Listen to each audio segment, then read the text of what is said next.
Good evening. The Sky at Night program you're going to see was actually recorded yesterday. Well, since then, we've had some magnificent new pictures from the Apollo 8 astronauts, and we thought you'd like to see them, and so I'm going to show you those at the end of our set program. But first, into the Sky at Night. 10, 9, we have ignition sequence start. The engines are on. 4, 3, 2, 1, 0. We have commit. We have liftoff. Liftoff at 7:51 a.m. Eastern Standard Time.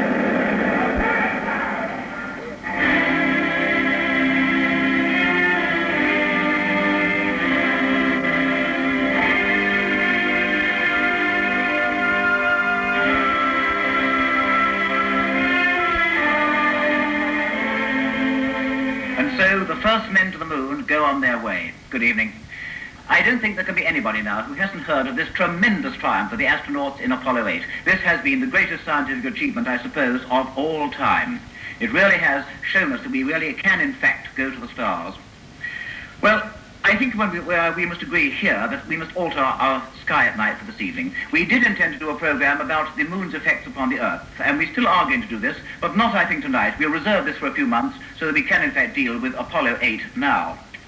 Incidentally, next month, we're going to do a rather special Sky at Night and have another look at the moon with the collaboration of the French television service. But meanwhile, on with Apollo 8. Well, the whole journey, obviously, was fraught with dangers that had never been done before, and the second real crisis after the blast-off came when there was a separation of the two stages of the rocket, and here are some photographs taken with a telephoto lens. Quite amazing. Inboard out on time, Frank Borman says. The inboard engines. 2 minutes, 25 seconds. Just about to come now. These are unique pictures. There we go. We see an S1C, the first stage cut off. S2 has ignited, we can confirm.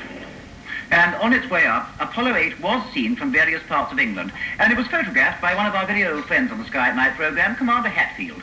And from his observatory in Sevenoaks, he took this rather amazing picture, and there, in fact, is Apollo 8 actually on its way to the moon. Well, by now, surely there can't be anyone who hasn't seen these pictures, and rather than just go through them again and commenting on them, as has been done so often before, I thought that this evening I would do my best to give you some kind of preliminary analysis of what the results mean. I can't do it very well, simply because we haven't got the full results as yet, and I'm working only on the preliminary pictures, but I hope it'll be better than nothing. And to set it off, I think I must show you just where the astronauts went. Of course, we all know now that they went round the moon 10 times, but I think I better show you their track. And for that purpose, I've got a map here, a map that I drew myself, and this shows us the moon. One thing you must note straight away, I've drawn it here with south at the top, so that's the south part of the moon, and that's the north part. This is in contrast to the American method, because they put north at the top. But astronomical telescopes do turn everything upside down, and most telescopic observers are used to seeing south at the top, and so I've drawn the map in this way. Note there the area of the Mare Crisium, or Sea of Crises. Of course, the moon hasn't, in fact, got any seas on it, as we know. The so-called lunar seas are waterless plains, but the names will stick now, certainly forever. Now, the astronauts came round from the far side of the moon and went over in this direction. So this is the track of the astronauts across the moon, and the areas we're going to see, therefore, will be these parts of the moon here. And note there the Mare Smythii, or Smythe Sea, and the Sea of Tranquility, which is one area where the first astronauts may, in fact, land, possibly sometime next year. When the astronauts were going round the moon, round about Christmas time, it was this area which was in sunlight, and this part of the moon was in darkness. So that, in fact, is the area they saw. There again is the Mare Crisium, and now let's have a look at the Mare Crisium as seen from the Earth. It's a well-defined little plain. There it is. You can see it very clearly indeed, and I think every lunar observer knows it. Now, that particular picture that you're seeing isn't a colour photograph, but it wouldn't make a great deal of difference if it were, because on the moon we've never seen very much in the way of local colour. Now, this is one thing that's never been seen before, close up, of course, and you must remember that these astronauts, Borman, Lovell, and Anders, have actually been round the moon at distances of less than 70 miles. And so had there been any local colour there, they would have seen it. But in fact, they didn't. And I think now it's time to go over to one of the films that the astronauts sent back to us and hear what they actually had to say about the colour, or lack of it, on the surface of the moon as they went round. Not very much detail visible here. This is the area of the Sea of Crises, or Mare Crises. The horizon here is very, very stark. The sky is pitch black, and the Earth, or the moon rather, is quite light.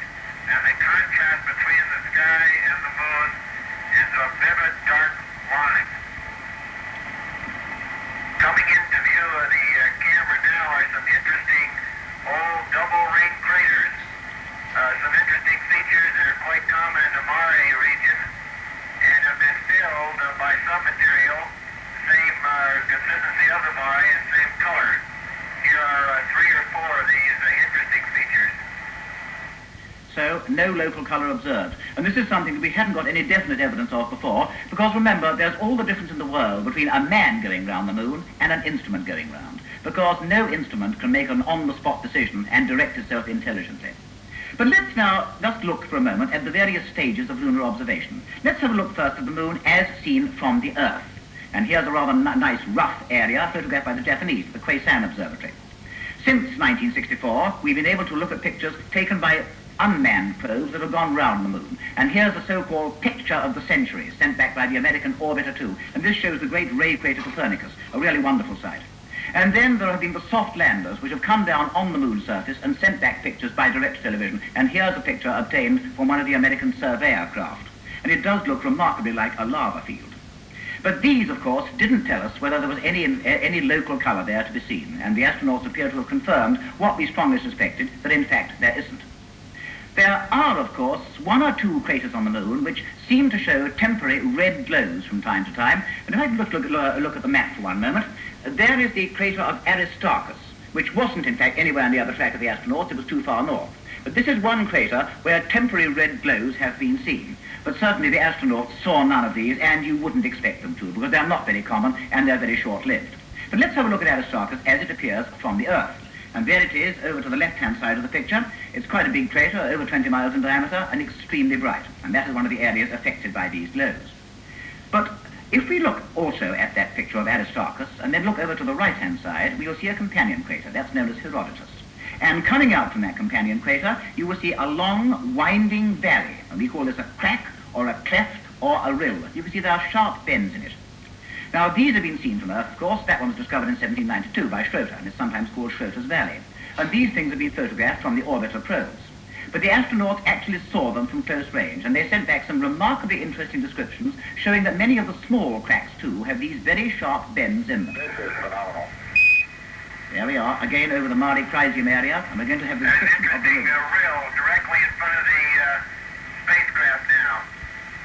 Running along the edge of a small mountain, rather singular shape with right turns. Not very much detail seen there. The sun's coming down at too high an angle. Now, just what those clefts are, no one's sure. Some people think they're old riverbeds. Other people think they're collapse features. But certainly the astronauts have shown that they are very sharply angled in places.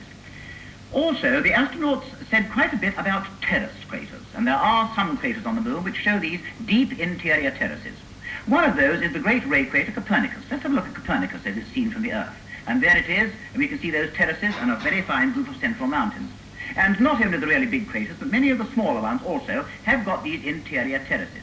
And we can see these if we look at various rough areas. Look at those. There are plenty of terrace craters there. And the astronauts have told us that many of the still smaller craters also show these interior terraces. Now, this again was what we expected, because we'd seen quite the same kind of thing from orbiter, but all the same, this does give us quite a lot of extra information about the way in which the moon's surface was molded, even though there's not yet any general agreement. One thing that I found very interesting was the fact that the astronauts told us that the Earth shine on the moon was brighter than they'd expected. Of course, the Earth does shine on the moon, and let me show you a picture taken again by Commander Hatfield, which shows this effect rather nicely. Over there on the left you can see the bright crescent, and over there on the right-hand side, if your set is well adjusted, you will be able to see the dark side of the moon shining faintly. And that is simply because the Earth is shining on it and lighting it up. And this again is what you'd expect. Because in fact the Earth is bigger than the moon, and it's a better reflector, and so it'll light up the moon more brightly than the moon lights up the Earth. It's interesting to note, incidentally, that those moon rocks aren't so bright as they look, and they only reflect about 7% of the sunlight falling on them. So this Earth shine is quite predictable, but according to the astronauts, it really was much more spectacular than they'd expected. And this again hadn't been found out before, because there hadn't been any previous photographs or any previous views which could show this effect. Another kind of feature studied from Apollo was that of the bright ray craters. And these ray craters are really very interesting indeed. We're going to go back to the astronauts' film now, and again have a look at the area of the Mare Crisium, and I want you to notice this time the bright areas, and these do seem to come from the ray craters roundabout in that particular part of the moon. The dark crater between the spacecraft and the Sea of Crises is Condorcet crater. Sea of Crises is amazingly smooth as far as the horizon past this rather rough mountainous region in front of the spacecraft. Well, you might like to see where Condorcet is. Let's go back to the map. There's the Mare Crisium again, and there is Condorcet, quite a well-known feature to lunar observers, quite distinct, but seen now for the first time from a distance of only a few tens of miles. These rays, as I said, are quite common. Let's have another look at some of those as seen from Earth, from the crater Copernicus again, which is one of the great ray centers. There's Copernicus up to the top left of the picture, and you can see the rays coming down towards the bottom right. We don't know exactly what they are, but one thing is certain. They are mere surface deposits. They have no height, they don't cast any shadows, and this again is what the astronauts confirmed. It was predictable, but again, don't forget that we are actually having descriptions of them seen from close range for the first time. One thing you may have noticed on all these astronaut pictures so far is that the craters haven't looked particularly clear because there haven't been many shadows inside them. But as the astronauts went round the moon and came to the area of the terminator or sunlight rise line, then they did start seeing craters with shadows inside them. And if we go back again now to another film, taken again on Christmas Day as the astronauts went round the moon, I think you will see what I mean. Over there on the right-hand side of the picture, you can't see very much in the way of crater detail, simply and merely because the sun's rays are coming down at too high an angle. But look there over towards the left-hand side, and there you will see something that looks much more sharp and broken. And that, in fact, is where we're coming to the terminator, which is the boundary between the sunlit and the night hemispheres of the moon. And, of course, when you have a crater lying near the terminator, then its floor is partly or completely covered with shadow, and it stands out beautifully. And this is the view that the astronauts actually saw as their craft came over toward the night part of the moon. And we naturally see the same kind of thing from Earth, but from here it must have been really spectacular. And once again we can see it there. Now let's have a look at the terminator as it's observed from the Earth. Here's a picture taken by a ground-based observatory, and once again we can see the mountains apparently sticking out into the blackness. But there's nothing surprising about this, because the terminator is jagged simply and merely because the moon's surface is itself very uneven. And naturally the sunlight is going to catch a mountaintop rather than a valley at the base. Now, what then has this journey left unsolved? Well, there were plenty of dangers to be faced, and this particular voyage was a virtually trouble-free one. But there are plenty of risks still, and some of these, oddly enough, come from the sun. Let's have a look at a drawing of the sun made on December the 27th when the astronauts were on their way back from the moon. This was made by an amateur observer, Peter Gill, using a small telescope from London. And you can see there a dark patch, which is a patch of sunspots. Now, the sun, as we know, is a star, it's a mass of hot gas, and it's very active indeed. And some sunspots are associated with flares, which send out streams of particles. And here's a picture of a great prominence on the sun's edge. Now, these flares associated with some spot groups send out the charged particles that cross the 93 million mile gap and reach the Earth.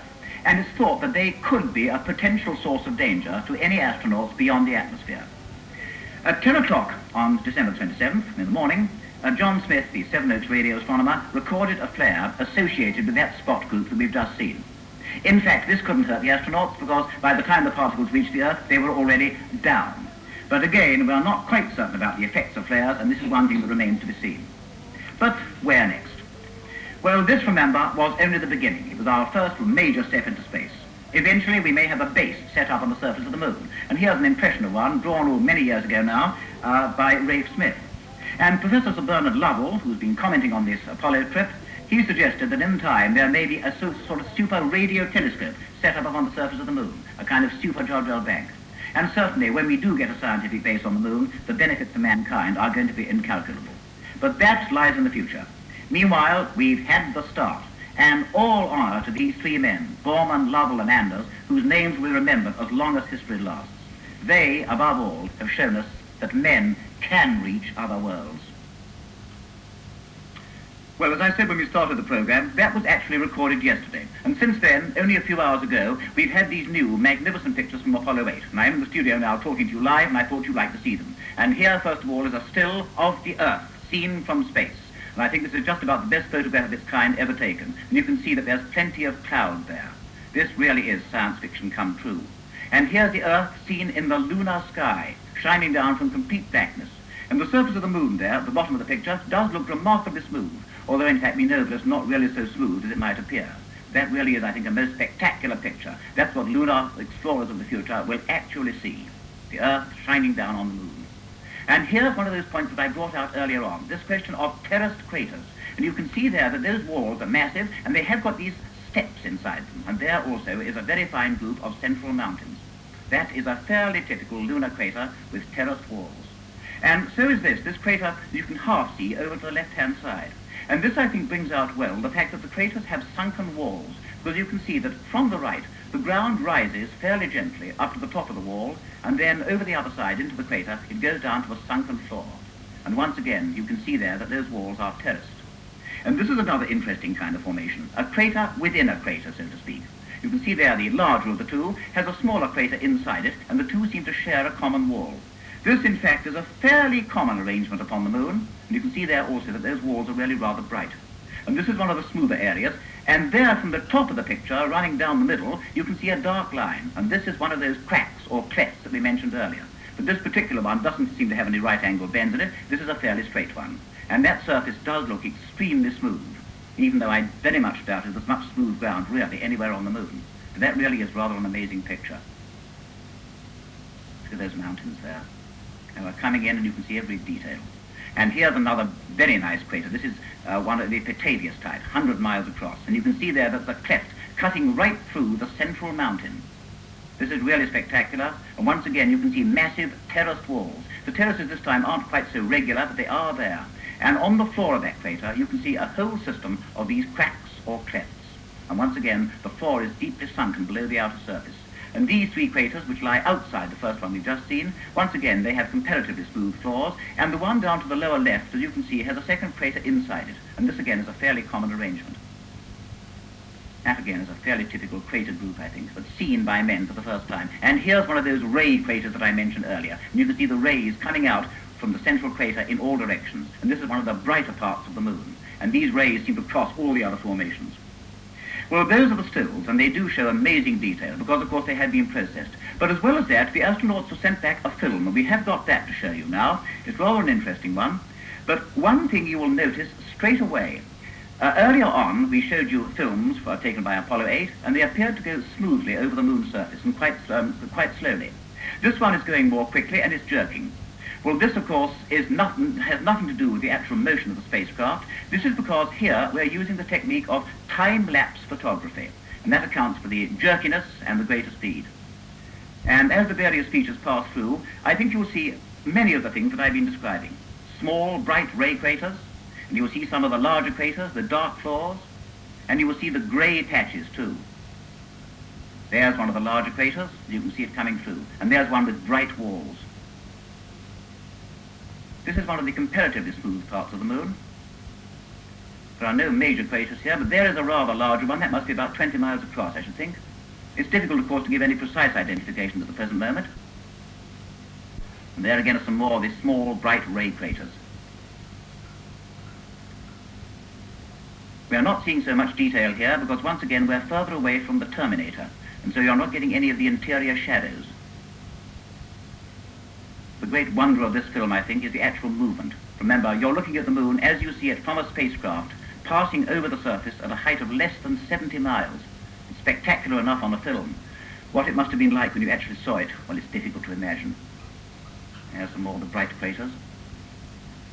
Now, it looks there as if we reversed the motion. Well, of course, this is not true. What's actually happened is that we are now observing through the other observation window. So it appears as though we're moving in a different direction, although in point of fact we're not. We're still going across the moon in the same way. There's another bright crater, and here we come to one of the larger ones. You can see the white walls there, and the darker floor inside, which is fairly deeply sunken. Well, I think it's fairly safe to say that that must be just about the most magnificent film ever seen by men. And I wonder what lies in store for us next. But it's going to be something really spectacular. Good night.